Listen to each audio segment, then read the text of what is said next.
Welcome back to Local SEO Tactics, where we bring you tips and tricks to get found online. I'm your host, Jesse Dolan, coming at you here with a top 5 episodes, kind of a year in review. Did this last year.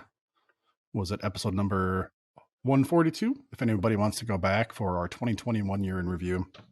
And this year I am joined, I'm not going to do this solo. I'm joined here by my good friend, Colonel E.H. Taylor. If you guys can see him all here in the camera. Why don't you say hi, Mr. Taylor? There we go. This is bourbon for anybody that might be listening, not watching. Yeah, I'm a bourbon fan. E.H. Taylor. This stuff is great. So here we are in between Christmas and New Year's, where every issue is a 2023 problem at this point. So me and the Colonel are going to get through this top 5 2022 year in review here with you. There you go. Let's get that started off. So quick recap. It was a great year for the show. Hopefully everybody listening out there has made some improvements in your SEO, checked off some boxes in your SEO journey, hopefully improved your business. And we've gotten a lot of great feedback this year with the show. A lot of people, reaching out to us, leaving us some good reviews. And I think it was a pretty good year overall with that type of content that we put out there and the success that our audience had. We mixed in a lot of client interviews and case studies here, multiple episodes. I know back here in 2022, we had Keith Evans on episode 175 for his second interview, which was great. Adam Chronister, right before him, we had 2 SEO experts on back-to-back interviews. Adam was on episode 174, which was also great. Terry Samuels was back. We had him on episode 168 here. Which is great. Every time Terry's on, we talk about Schema and look for some more collaborations and things with Terry in the future. He's one of the best that there is and love having him on the show. We also had TJ from our team on episode 165. So yeah, man, that stretch 165 through 175, there's 10 episodes there. A lot of great stuff. We had a lot of good stuff that we released.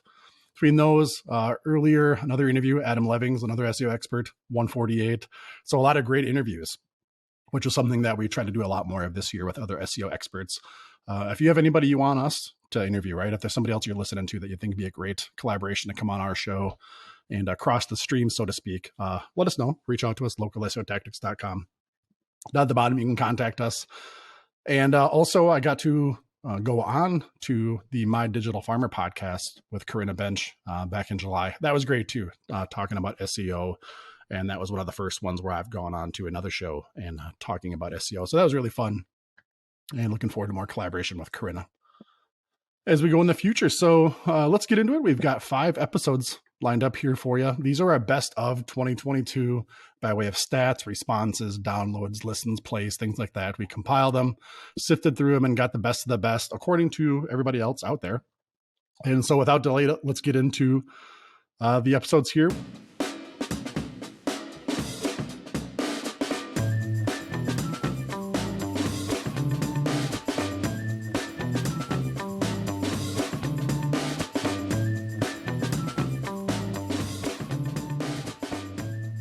Here we have episode 156, talking on-page optimization tips for success. This episode is great. It dives into how you have to optimize your pages for the intent and the thing that you want to be found for, kind of a combination of that. And that optimization is granular and page by page. If you want to stand out from the millions and billions of pages that are out there, you have to take these things into account. So here's a quick snippet, kind of a good chunk from episode 156, getting into the meat of things. But here we're just going to kind of revisit, how to optimize an individual page. What are the key things that you want to be looking for on that page? What are the key areas that you want to optimize on that page? This is going to apply to every page on your website that you want to get ranked, right? Your product pages, your service pages, even your homepage to an extent. Although, as we've talked before, you don't really want your homepage to be the main ranking page on your website. That's more of a gateway. However, your homepage will rank for various things. So you do want to keep those things in mind and attack this in that same way. So one thing that kind of is predicated overlaying all of this is you don't want to be spammy, right? I'm going to go through some areas here that you want to optimize, that you want to work your keyword into, or related keywords, kind of similar things there. You don't want to be spammy. You don't want to worry about like keyword density, right? Or getting the exact phrase in every single one of these and things like that. We're going to point out the areas that are kind of special on the page that you want to give some attention to. And we say give attention to, it means be intentional, right? Using the words that are your keyword, that are related to your keyword, and being specific. You don't want to waste these areas with generic text or text that really doesn't have anything to do with what you want to be ranked for. So that being said, again, write in good, proper grammar, good readability, not being spammy, and have your intent in mind for all of these. So with that, first thing you're really going to want to think about here is, what is the intent of this page? Are you creating a page that's promoting your product or service or your company, maybe the service area that you're in, where you serve, where you pull clients from? Is this a how-to page, right? Are you facing information in a how-to, in a step-by-step type fashion? Is this kind of like a white paper, very informational, stats, facts, things like that, if that's on the page? Think about how that's going to be presented. Is this a story? Is this a list, a top 10 list, a top 3 list, a top 7 list? 3 things to remember when, or 5 things to do before you blank, things like that. Keep those things in mind and have a rough idea and outline of how the page is going to be presented. We're not going to be talking here about how to creatively write a page, right? Or how to present a good page in that sense. But it is important that you think about that, because if I'm putting together a page that's a how-to or a top 3, right, or stats and facts about whatever the topic is, I want to make sure that my intent of that page and that description of that page shows through in some of these key areas. First area to pay attention to here is going to be your page title. More often than not, that's the top link that's going to show in the Google search results. And I don't mean the top like the number 1 ranking. I mean, when your web page is showing in the Google results, you're going to see a page title and then kind of a snippet description of content on that page. That page title is going to be kind of the headline, for your page on Google. If you have a how-to, again, or a top 3, or like whatever the intent of your page is, that should be communicated in that page title somehow. So when people are scrolling through the results, if you're looking for something that is a guide, I want to see that that's a guide, or a how-to or step-by-step right in that page title. You're going to get the click. Even if you're not ranked at the top, people are going to see that you're providing the type of information that they want. And you're going to get that click, and over time, that's going to help your rankings and improve your rankings for that particular keyword, that query, and that type of intent. So think about the kind of page you're constructing and make sure in your page title, you're presenting that forward mixed in with the keywords, right? If it's a top 3 list on how to, get ready for the spring for landscaping, not just, hey, spring landscaping preparations, but top 3 things to do or a how to, right? And things like that. Have that be part of your page title.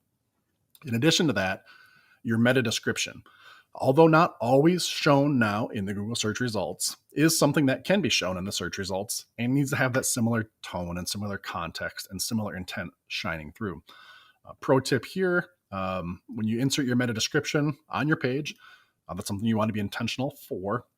Also, try to have that be within the first paragraph of your page, if possible, or somewhere high on the page. We often find that Google will rewrite the description, the snippet that is shown in search results to kind of fit the intent. Maybe it'll pull a better portion from your page or maybe even rewrite it a little bit. But we find that if you want to try to force that description, having it be your actual meta description that you're inputting in the page and be an actual paragraph towards the top of that page has a higher degree of success that you can control what Google's showing there. So same thing there. Make sure the intent comes through, make sure the keywords are in there. And here's where you can sprinkle in a few more keywords. Your page title, you're going to want to keep it short and sweet, right? Very relevant. Your description, you have more of a full-on sentence or 2 that you can use in that area. And make sure, again, that tone really shines through with that. Those are kind of the 2 main things that you're going to want to put a little energy and thought into, because before somebody even gets to your web page, that's what they're going to see in Google. So these are big SEO ranking factors. But in addition to that, they're CTR or click-through rate or conversion factors, getting somebody from Google onto your web page, right? Just keep that in mind. All right, now we're on the actual page here. We're going to get a little bit more technical, going through some of the page structure and how we're going to want to see that laid out. So your page title, you're going to want your keyword in your page title. In addition to that, your main headline, your H1, A should be at the top of the page, hopefully like the first thing that's on the page for human beings and Google to be able to scrape and read. You're going to want your keyword and a similar statement in that. Some people like to match whatever my page title is. I want that to be the H1. You can do that. I would have them be closely matched if they're not identical. Sometimes it doesn't make sense for it to be identical, right at the top of your page. Sometimes you maybe even have your page title be your H1 kind of within WordPress, depending on your theme and things like that. But you're going to want to carry the same keywords and the same intent into your H1. So when people hit that page, they know they're in the right spot. You're communicating to Google that these keywords and this kind of intent of the page is very important. It's your primary headline. Again, if you think about a newspaper, that's the headline at the top. It kind of tells you what this entire page is about, right? And the content underneath it should be related to that as well.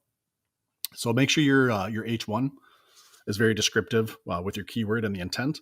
Likewise, your additional subheadings as you go down the page should kind of play off that as well. Here's where you can work in that keyword again, like your H2s, your H3s, or kind of related keywords, things like that. Wherever you're using a headline, don't use it just for kind of graphical reasons, if that's even the right word for it. I don't know. But like aesthetics and design, right? Understand that when you're making content on your page, a headline, whether it's an H1, H2, H3, or whatever, you're calling that out to Google and any bot that scrapes your website, saying this is important, right? Again, just like a newspaper, this isn't just regular old text. This is a headline or a subheadline. It carries extra weight. Make sure that when you're typing that and inputting that into your page, you think about it in that regard. Be very intentional with the words that you're putting into your headlines, your H tags. Now, as you go underneath each headline, you're going to have usually like a photo, maybe a video, along with the text, the supporting text. And we want that same convention to follow suit. If you have your headline up at the top, right underneath that, if you have a photo, you're going to want to make sure the name of that, the actual file name, has that keyword in there and kind of matches that same intent and that same topic of your headline. Same if it's a video, hopefully the URL of that video if you're linking to it on YouTube, the title of that, just again, some things kind of come through and using those same keywords. And then the text that's underneath that, again, you have your headline, photo or video, and now text should all be about the same topic, have the same kind of context and intent, and should contain your keyword within that as well. We would definitely want to see the keyword being in the first sentence or two of that supporting text. So Google's seeing it right away and human beings are seeing that right away too. Kind of catch you, make you aware that you're in the right spot, right? And connect the dots with that. Now, as we go through the text, and this is going to be generally speaking on the entire page, not just this first paragraph, right after your headline, you're going to want to flex any special text that you can on the page. So here we're talking about bold, italics, underline, things like that. If you think about it, you have all this content on the page. You have this text on the page, the body text of your page, of your post, whatever it is, of your article. If you put something in bold, that means that it's special. You're calling it out. If you put something in italics, it's special. You're calling it out, right? Things like that. So leverage that for your exact keyword or for related keywords, things that are kind of around it that you want to build context for. Make sure you're taking advantage of those. You're telling Google that this is special. It's bold, right? Things like that. Another area that you're going to want to leverage on these pages is lists, whether they be bullet pointed lists, numbered lists, things like that. Again, as Google's reading this page, they can see that your list is special. It's not regular text. It's a list. Put your keyword in that list. Put related keywords in that list. If there's steps, right? If you have a big article on how to, if there's a bunch of paragraphs and steps, make sure you have a summary. That just here's the 5 steps, that we're going to break down in order. There's lots of ways to incorporate lists and bulleted lists and numbered lists into your content. And you want to take advantage of that. Make sure your keyword is in those. As you get further down the page, FAQs, maybe towards the bottom. We like to mix those in towards the bottom of pages usually. A great way to expand on content, maybe even provide some internal linking to other parts of your website. If you have some FAQs where you're answering questions, about the topic that your page is developed around, maybe you have another page that kind of continues on to something related, right? And that's part of an FAQ. You can embed you can embed internal links within those FAQs, and it's a very natural process to read. And those internal links are also something that's going to be important for your website. That's how you start to kind of maybe silo pages, draw intent, and kind of provide relationships between those pages to Google. So as it reads your content and crawls your page, it can spider out and find more information and kind of develop that backstory, that context, if you will. So try to embed those somewhere in your page where it's relevant. You don't want to overdo it. Just sprinkle in a couple here and there where it makes sense and where it adds value. If you think about it as a reader, like, would this be a great place to jump over and continue this thought, right? That's on a related topic. Again, that's why we kind of prefer FAQs for doing that. It's just an easy way to do that there. All right, back here with the kernel. We'll set you up here for episode number 152. Easy website updates to improve local SEO for Google Maps. If you paid attention to our show, and if you're in the SEO space for your business working on this, you know that Google Maps is important. In this episode 152, we talk about using specific pages to link to your GBP instead of your homepage. Great tips in here. Check out the meat of this episode right here. Another thing you're going to want to do here is have all of your expected location information, I guess is the best way to phrase it, and contact information on the page. So if you're a service area business, you're not going to be having your address on the GBP page of your website. You're going to hide that, right? You're just going to say this is the area we serve, or maybe mention the actual city. If you're a retail store, of course, you're going to list your address. All businesses, you're going to have, business hours, phone number, maybe an email address, directions if you're a retail store or if people come to you. So just think about, that contact information, that location information. What would be expected for your clients and your customers to see on that page? What are they going to be looking for? What's useful? What's valuable in that regard? Make sure that's included on your page. Again, there's no particular spot to put this. Just work it into your content. Make sure it looks good. Make sure it's in a spot where people would be looking for it, right? Some people like to put that all at the very bottom of your website in the footer. As long as it's well laid out and accessible and just kind of flows with the page, there's nothing wrong with that. We just want to make sure that that location information, that contact information, all of it is on this GBP page. And also that should match up with the information that's on your GBP, right?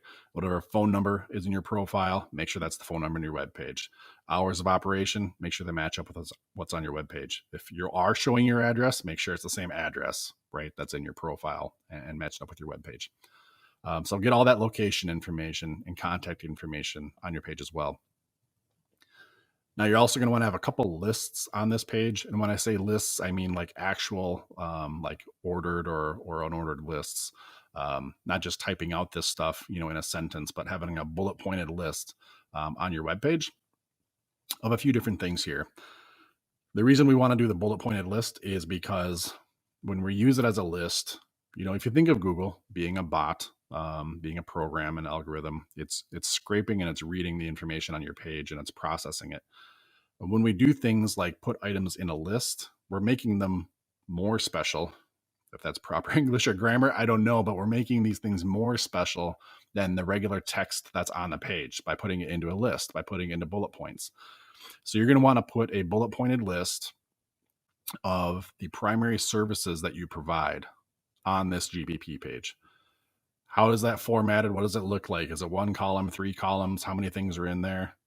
Completely up to you and defined by what it is you're providing for the products and services at this location. If you're a multi-location business and you're applying this, you're having multiple GBPs, multiple inner pages, each GBP should only link to one page and vice versa. Only one GBP should be linking to each page in that regard. If you have different products and services at your different locations, make sure these lists are unique to those locations and they're truly accurate. Same thing here.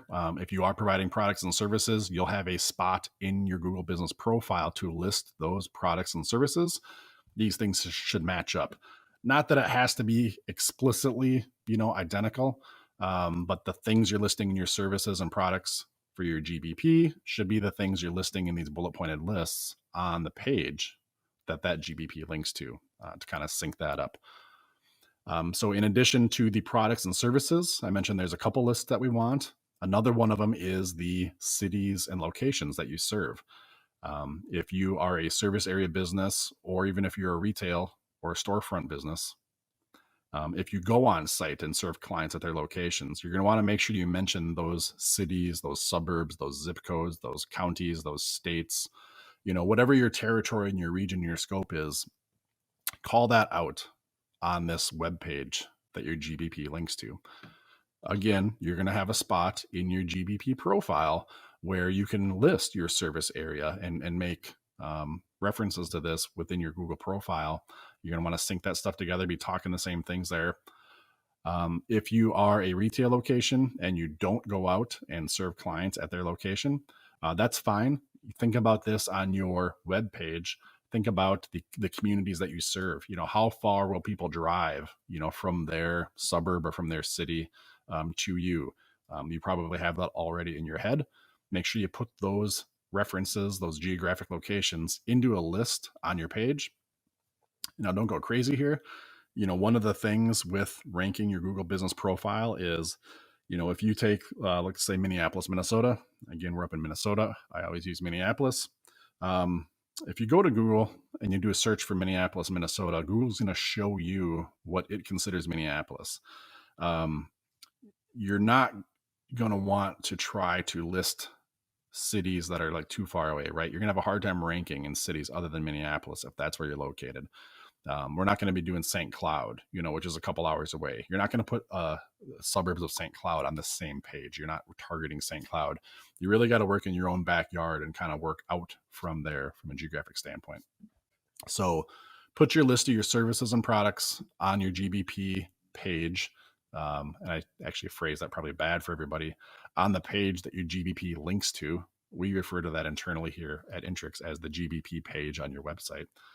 List your products and services on there in bullet points. List the city's location, whatever it is, geographic references that you serve or go to, or the community, abroad on your website as well. And that's going to draw now not only the keywords for the products and services, but also the locations, right? So as people are doing auto repair Minneapolis, radiator repair Minneapolis, all that's coming together on your page. These keywords are all on your page there, and they're in a natural listing, so to speak, right? They're in bullet pointed lists. You're not just cramming these keywords in content and making it look artificial.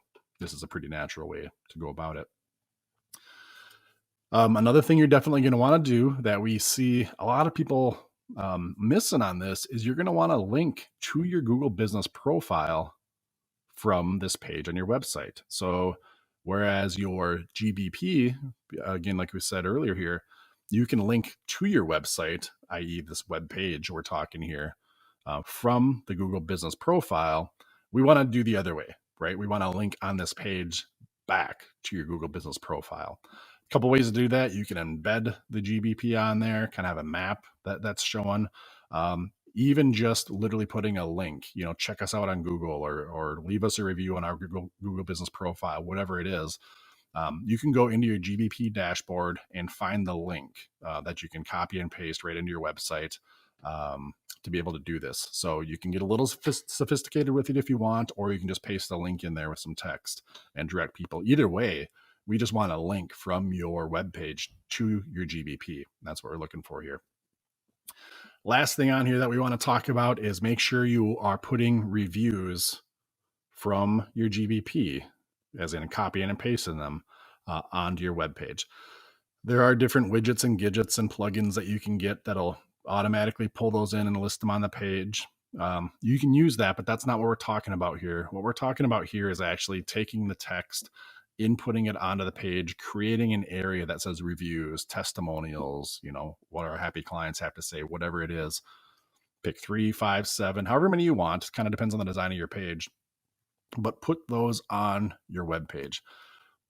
Now here, for privacy or how you work with your clients, it's going to be up to you. Do you use their names? Do you link to their profiles? Do you how much exposure do you want to give to them? Do you have to ask their permission? Things like that.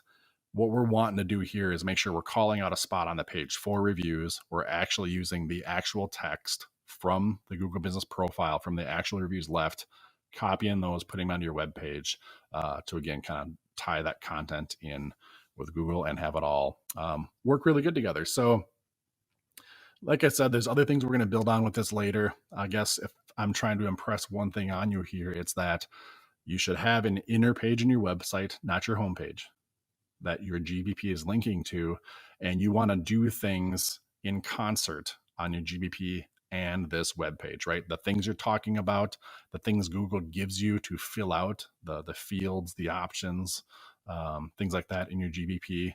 You want to be talking and creating and listing those same things back on this web page that you're linking to.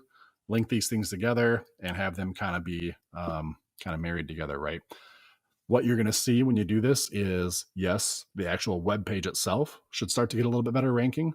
But the overall goal here is we're trying to power up your GBP page and have that thing start to rank for some of those services or products, right, that you put in that list that weren't there before. Your business category, the primary keyword that you now have in your H1 and your page title, things like that, you'll start to see maybe quickly, depending on your geographic area and the competition, maybe more over time. But you should definitely see some ranking improvements doing a few of these little tricks here. All right. Hopefully that helps you guys and gals out. All right. So that was a good one. You can listen to all these episodes in their entirety. Here, we're just kind of giving you the best of a mashup, some snippets and kind of the good chunks of these particular episodes. Take a sip here. Let me talk to Colonel Taylor again. Help us get through this best of series. If anybody hasn't tried it too, this is one of my favorites. If you're a bourbon fan or a whiskey fan, if you're new to it, I wouldn't jump right in. It's a little hot, kind of high in the proof, but good stuff. And I was just looking for a reason to sip on some here. So this is perfect. All right. Let's talk about the next episode here, number 144. What is Schema and why is it so important? Terry Samuels has been on for a number of interviews, and I mentioned him earlier here. What was it? He was on here episode, let me find the notes. 168 from this last year, and he's been on previous before that. This episode 144 is not something that features Terry Samuels, but we do talk about Schema. Bob, Sue, and myself are talking about what is it and why is it important. It's a great primer, and if you haven't dug into Schema yet, definitely check out our Terry Samuels episodes. But check out this one here, episode 144, for a quick primer on why you should pay attention to Schema. Schema, Sue, to your point, is extremely technical, right? It's right now, at least today, end of 2020, one of the more technical parts of your website and of SEO. We've had an expert on, Terry Samuels, a few times interviewed on this show here. And first thing, I want to refer everybody to episodes 76 and 77 of our podcast. Go to localseotactics.com and search for those. There was one interview that we did with Terry, and it turned into a two-part interview because we got long on time. So we released it in two different segments, but the entire episode is really about this question: what is Schema? It's kind of a basic introduction to Schema. And so we're not going to do a deep dive into those exact same answers in those topics because Terry lays it out really good. But I think we need to highlight it and then kind of demystify it for everybody a little bit here. So the point you made about business owners not knowing about this, I think is pretty valid. And one of the reasons for that is you can't see the schema on your website, right? It's not like a new image or a headline or animation or something else on page for you to see. Schema is all in the background. If anybody wants to kind of see some of this, you know what it is, go out to schema.org, schema.org. And Schema is really like a common protocol that was developed by, Google, Microsoft, a lot of the big search engines, in a way to kind of standardize some background communications on your website, for lack of a better way of saying it. And what it does is it calls out certain elements, functions, features of your website. Example, Bob, that we use all the time, like telling people is if you have an event on your page, right? Maybe you're a local bar and you're going to have a band playing or a block party next week.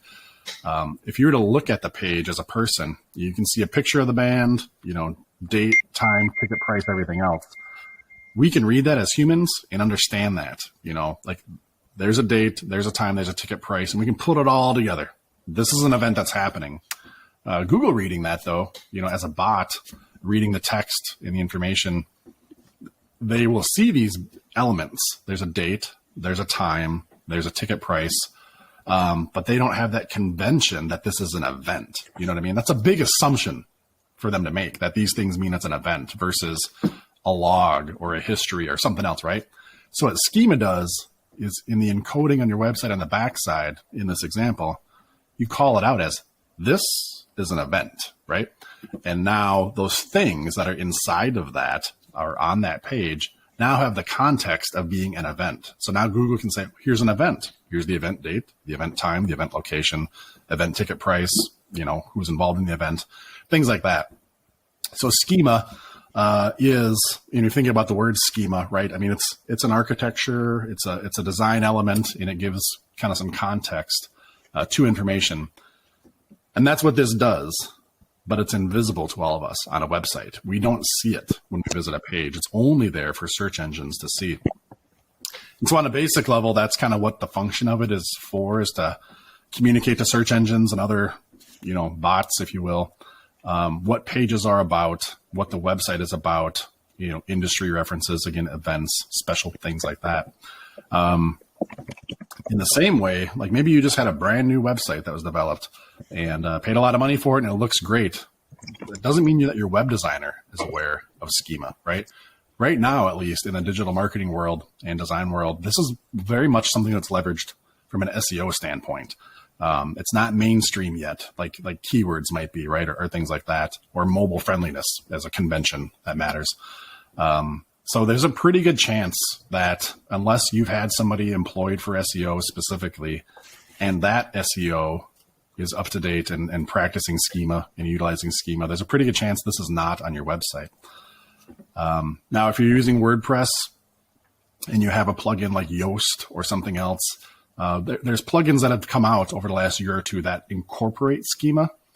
But there's a difference between, like you always say, like free with a headache or headache free, right? You can use some plugins that are out there to do some basic schema for you. But you're going to get out what you put into it, right? Again, going back to Terry Samuels, our favorite expert and guru on all things schema. If you hand code stuff and do research, you can leverage schema to the nth degree way more than any free plugin or application can, or even a builder online. If you go do a Google search for schema generator, right, you're gonna find a bunch of tools online, some free, some paid, but that's still all automated. And the real power from schema comes into the research you can do about what is this business. Bob, as a business owner, Sue, what's your history? Like the information you can find from research and then incorporate that onto that page for schema, kind of depending on whatever your topic is. Tools aren't going to find that. Right now, today, it still takes a human being to draw these connections like, hey, that's Bob. Where it says Robert, that's that same Bob, right? Or Susan, that's still that same Sue. And using schema in an automated way through a plugin or tool, hey, it's better than nothing. But I'm just, I guess, giving this context so people know that that doesn't mean you're doing it to its fullest extent just because you have it, right? And with that, I guess I'd offer up to everybody, if you're unsure about this or if you have a question about, are you leveraging it the right way? Is it on your website or not? Reach out to us. This is something that we can very quickly take a look at your website and tell you that A, if you have it, B, are you leveraging it, right? On a scale of 1 to 10, are you a 1 or are you a 10? Where are you at? Just because, for the layperson and pretty much everybody, unless you're experiencing schema, you really can't answer that question. So I think this is a very important topic for everybody because right now this can be a huge tiebreaker. All right. Colonel Taylor and I are talking here about the top 5 episodes 2022. We've got episode 161 queued up next. Can you use a virtual office address to set up GBP listing? So the answer is yes and no, right? There's do's and don'ts. Check this episode out. We dive into how to navigate that. Usually it's going to be a no, but there are some instances where it's a yes. Check it out. If we do a search in Google for virtually anything, that's going to trigger the map pack, right? So any of you listening, watching, whatever, pick some local product or service that you usually get and near me or name your city, whatever, do a search. And you're probably going to find that those 3 listings that Google shows in the map pack are going to give you some kind of a triangle that spreads a little bit of geographic area, right? Depending on your service and how dense the competition is, that could be hundreds of yards, could be tens of miles. But the thing is usually those are the top 3 that Google's showing you. If you were to zoom in on any one of those dots that are making that triangle on the map, you're going to find a lot of other businesses that are in the same business category or profession within that space, or even closer to one of those dots. And what Google's doing on purpose is there's definitely a layer of like which ones are more authoritative and more trusted based on a lot of signals. But if two of them are right next to each other and pretty equal, Google's usually going to show one of them and provide you a larger geographic area, right? So kind of a little hidden thing is not only do you want to be running an awesome business and be optimized to show up in your GMB, GBP, and everything else, but you also want to be the only business doing what you do at that address, so you don't get filtered out, right? Google's going to usually show one business at that address on the initial 3-pack, right? If you scroll down through the results, you're going to find a lot of businesses at that address, right? But only one of them is going to make it in the top 3. So with that backdrop being said, can you use virtual offices? Can you use Regis in these places? Yes, technically now you can if you do it the right way. But before I would spend my money on that and think that it's going to work for SEO exposure and ranking and visibility, you should look at that address, really zoom in on Google Maps, or even go there and see if there's like businesses doing what you're doing there. And then it's kind of a decision, right? Do you have another option? Can you go somewhere else? Maybe, I mean, you might need this for your business period, right? If this is not an SEO decision, which of course, this is what we're doing. This is our episode here for this topic on local SEO tactics. So this is an SEO driven conversation, right? That's where it's slanted to. And I should temper it, meaning that only one business will be shown at that address typically for filtering in the map pack. It doesn't mean you can't be that one business, right? But what it definitely means is you're going to have a hard row to hoe. You're going to have to do a lot of work for your content, for your brand, getting reviews. Because I think you usually see this question you're bringing up is when people are starting a business, right? Or getting a new location. So the context for me in this conversation with everybody is usually, I'm going to, can I, will it work? And so you're kind of starting with something. You haven't worked at this co-working space for 5 years and you're looking to invest in SEO, right? That's just kind of not the headspace. So doing some of these things as soon as you can, as much as you can, the reviews, the optimization on your GBPs, advancing beyond everybody else. And then, of course, last but not least, a ton of work on your website. It's got to be critical of this. This is an address-driven, GBP-driven, Google My Business-driven question, but your website comes into play for that ranking. And if you're definitely faced with a couple things that make this an uphill battle, like the proximity and address filtering with like businesses, and the fact that you're in a remote or virtual office environment to begin with, makes this a little more challenging for you. So you better be hitting it on all cylinders. Yeah, I guess that's my general overall take, but then this isn't anything I've tested or Bob tested or we have firsthand experience. This is more from the SEO industry overall. A rule of thumb people say, if you have to do this, is take the address of your virtual office you're looking to use, plug it into Google, and see if it returns search results, literally calling it a virtual office, right? If it's Regis or Bob's, office.com or whatever it is, if it's being marketed as a virtual address, the likelihood of Google knowing this is a virtual address is very high. And that may be a disadvantage to you. But instead, if Bob at bobsoffice.com, which is not a real thing, everybody, but I guess it could be maybe. If Bob is not marketing it as virtual office, co-working space, whatever, overtly, but does allow it, then it's a little bit more of a hidden thing. And Google may not realize, that it's a virtual office, co-working space. And thus you won't get discredited for that a little bit. And that would be to your advantage. So if you have the ability to look at multiple virtual offices or options like this in your geographic area, try to find the most covert, stealthy one and choose that if possible. Otherwise, let's kind of pick your poison, which uphill battle you want to face with going this route. Best route is always get your own unique address somewhere and use your house if you have to, right? And hide your address. Or show it, either way. Does that give you guys, do I need to dive anywhere else, or do you guys have any questions on that? I kind of presented a full circle on that topic in general, but what do you guys think? Does that help what everybody's looking for, you think? Or I think it does now. What comes? Yeah, I mean, one other thought. Go ahead, Sue. I'm sorry. I was just going to say, what comes to mind is when you're thinking about these dense downtown high-rise buildings.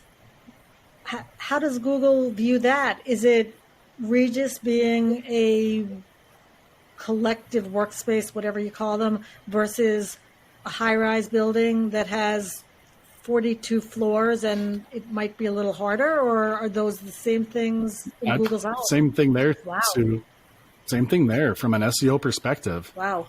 If I'm a law firm or an accountant, whatever, and I want to be downtown, if I can choose, I don't want one of my competitors being in that same high rise. I want to move down the block a little bit, because it doesn't matter if the thing I'm talking about from the filtering, proximity, name, address type stuff, that's not unique to being a virtual office. That's at that address, right? It could be a legitimate business park somewhere or a high rise, like you're saying, but that dense businesses, you definitely want to be away from your competitors. And I mean, like literally digital competitors too, right? Even if they're similar business, but different, if they're showing up for your keywords at that address, I would want to be away from them. Definitely a different scale of conversation if I'm a, tenant in a high rise versus a, a virtual office somewhere. Super interesting. Same concept applies there though for distancing. So, wow. What were you going to add, Bob? Yeah, maybe this is gray hat and goes against grain, but I mean, if you have a friend who's a realtor and has literally his or her own realtor office, and you're something that, I don't know, let's say an auctioneer or something, where nobody's going to really come to your office. I mean, in theory, you could set up a Google in if your buddy's okay with it in their office. I mean, that's an extreme situation. It does not play nice with Google's rules, but business is never cut and dry, right? So that can be okay with Google's rules, Bob. I would say literally between you and your buddy, if you just on the back of a napkin, a sublease, right? Something like, if you just need to make it official somehow that, this is going to be my address and you use that to set up your GBP, go for it. Yeah. Go for it. I would do that in a heartbeat over a virtual office. So. Yeah. Because there's a ton of businesses out there, formal or informal, that offer, when you think about it, pretty different services. And in some cases it's legit.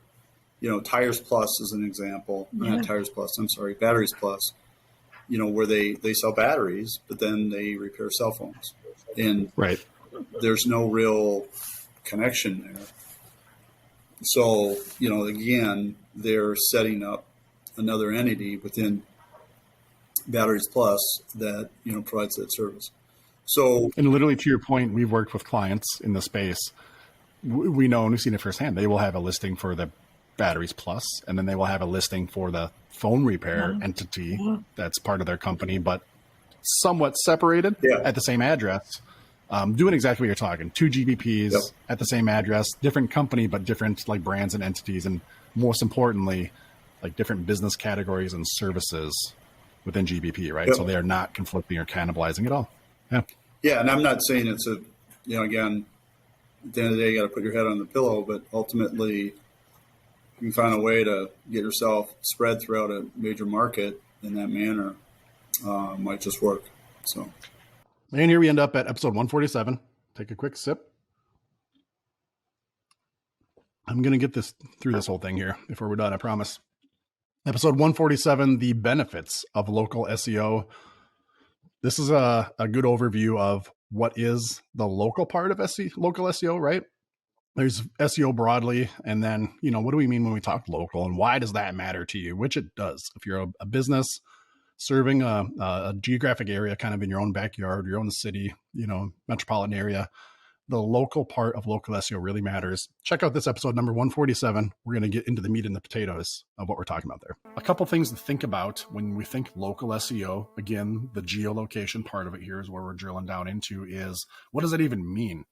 In my example, I'm using cities, Austin, Texas, Minneapolis, but it doesn't have to just be a city. You've got cities, towns, unincorporated areas, right? Smaller towns, things like that. But then also you have counties, or, down in Louisiana, parishes. You have states. You can definitely, if you're serving, a number of cities or areas within a state, I would definitely also optimize some pages on my website for the state, not just for the city, right? To kind of draw some relevancy to that as well. Particularly if your service is something that, isn't just within a 3-mile, area of where your business is located. So go after the state, region, whether it's Midwest, deep South, West Coast, right? We kind of have these slang references to the overall regions.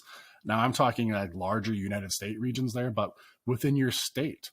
I'm in Minnesota here, right? So we have the North Shore up on Lake Superior. That's a region. You can optimize for that. If people are searching for that, then you can optimize for that, right? And be found for it. Neighborhoods, right? Particular developments, neighborhood kind of pocket areas, whether they're actual names or even slang names, right? If you're not sure if something even registered, it's like, is that like a real, neighborhood designation, real quadrant for my city? Do a Google search for it. If you do a Google search, let's say for Minneapolis, Minnesota, Google should give you a result that shows where Google has a graphic on the map that defines the Minneapolis area. It understands Minneapolis, and this is the geographic kind of zone for it. So whatever your slang things you're thinking of, just do a Google search. And if Google can understand what you mean and show you some results, then you're good there, right? So a couple more zip codes, right? That's like a definitely defined area, the zip code, something Google is very aware of, and also area codes. So the important part, a way to underscore that is usually when somebody's searching for something in that city, but they're not located physically in that city, right? It's not originating from that city. There's a bit of urgency, right? Or a bit of, they don't know the local area. They don't have a little black book of contacts or know the good old boy network or the good old girl network, if that's even a phrase, should be a phrase. And they are going to do a Google search. From a marketing standpoint and applying local SEO to this, we definitely want to be found for those searches. That's somebody who needs something and doesn't know who else to contact.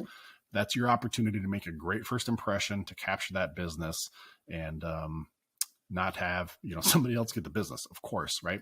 So again, that's an example of a search containing the geographic keywords, but not originating from that geographic area. The good part about local SEO is if you're doing it right, you should be able to get traction on both of those. You don't have to optimize with keywords of near me on your website, right? If you let Google know where you're at and where you serve, then it should be able to ascertain that you do serve this area, and you'll show up for near me searches or just flower shop searches when it's in the area that's relevant to you. Likewise, somebody does a search from Chicago, maybe they're looking to get flowers delivered to their significant other in Minneapolis because they're away. If they're searching for flower delivery Minneapolis, again, if you're doing it right, you should show up there as well. So that's a quick distinction on kind of two different ways that local SEO comes into play for us, and some things that we have to be aware of, because there's a slightly different intent and maybe purpose, right, for both of those different searchers. Again, the good news is if you're doing local SEO the right way, you should be accomplishing that. All right, everyone. I hope you joined that. Me and Mr. E.H. Taylor, the Colonel, have definitely enjoyed this episode, hanging out together, and I hope you have too. We got a lot more stuff coming up in 2023, a lot more interviews coming, some exciting news that you're going to be seeing. We've got Kyle Roof coming up. We've got Terry Samuels coming up. We've got Terry's wife, Elizabeth, coming up. A lot of other stuff too. It's going to be a great year. Thank you, everybody that has tuned in and supported the show, left us reviews on Facebook, on Apple Podcasts, on Google, everywhere else. If you haven't done so yet, and if you are so compelled to do so, keep us going in the future. Let us know we're doing a good job, and kind of help edify us, right? And show everybody with a good review why you appreciate the show, and let us know as well. Go on out to localseotactics.com, scroll down to the bottom, click the link for reviews, and we make it easy. We give you the links to all the places. And it is much appreciated. And eventually we do read every single review on the show, so give you a little shout out. Appreciate you staying tuned into this one. A little bit longer episode. We mashed a bunch together here. So happy New Year's, everyone. Take care. We'll see you next year.